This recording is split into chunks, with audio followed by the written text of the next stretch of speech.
Australia's university sector is starting off the new year with hopes a higher education review can rejuvenate the sector.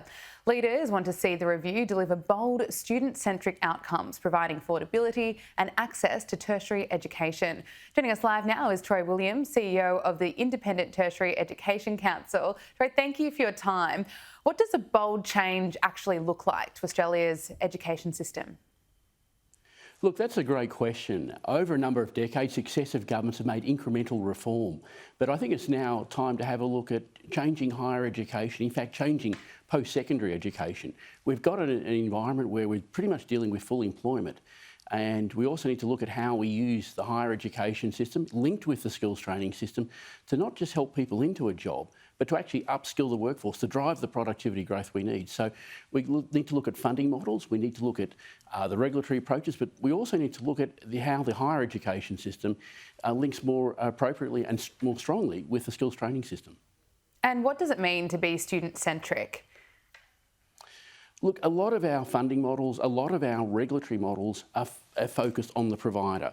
So you've got about 45, 50 universities, you've got about 140 independent higher education providers, but the funding models are focused on the provider type.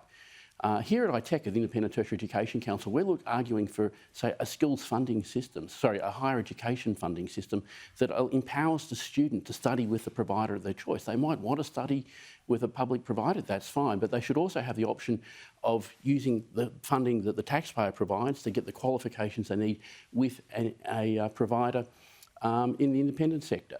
And also from a student's point of view, there's a bewildering amount of information on study options. Over about the past 5 years, the government spent more than $20 million on different websites to help students choose courses in micro-credentials or in higher education or indeed in skills training.